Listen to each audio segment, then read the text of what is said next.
The island of Sodor had many visitors, and the Fat Controller had scheduled more trains. Gordon, the big engine, had to work harder than ever before. Come on, he called to the coaches. Come on, come on, come on. The passengers rely on me to be on time.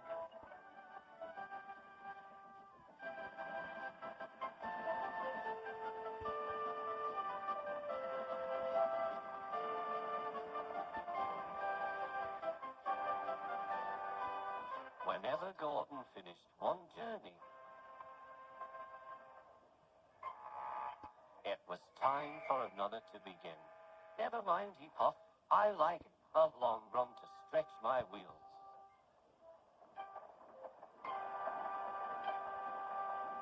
Even so, the Fat Controller decided that Gordon needed a rest. James shall do your work.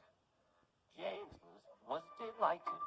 He liked to show off his smart red paint and was determined to be as fast as Gordon.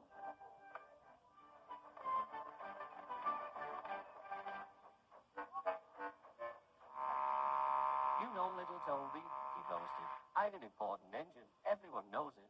I'm as regular as clockwork, never late, always on time. Says you, replied Toby. Just then the Fat Controller arrived. Your parts are worn, Toby, so you must go to the works to be mended. Can I take Henrietta, sir? No. What would the passengers do without her? Toby saw Percy by the water tower. Don't worry, Toby, said Percy. I'll take care of Henrietta until you get back.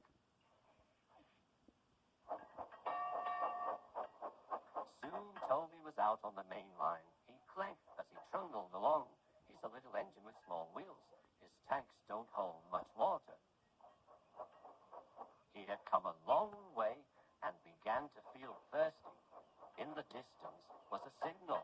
Good, he thought. There's a station ahead. I can have a nice drink and a rest until James has passed. Toby's driver thought so too. Toby was enjoying his drink when the signalman came up. He had never seen Toby before. Toby's driver tried to explain, but the new signalman wouldn't listen. We must clear the line for James with the express. You had to get more water at the next station. Toby clanked sadly away.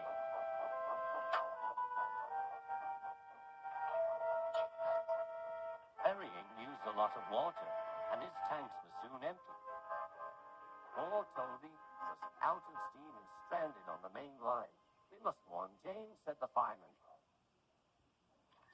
Then he saw Percy and Henrietta. Please, take me back to the station. It's an emergency. Henrietta hated leaving Toby. Never mind, said Percy. You're taking the fireman to warn James. That's a big help. Henrietta felt much better. James was fuming when he heard the news. I'm going to be late. My fault, said the signalman. I didn't understand about Toby. Now, James, said his driver, you all have to push Toby. What, me? Me? Push Toby and pull my train, too. Grumbling dreadfully, James set off to find Toby.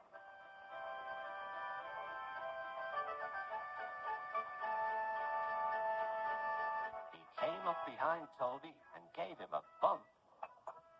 Get on, you!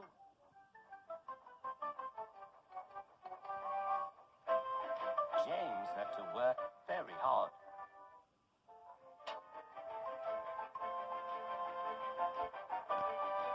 When he reached the workstation, he felt exhausted. Some children were on the platform. Coo, said one, the express is late and it got 2 engines. I think James couldn't pull it on his own.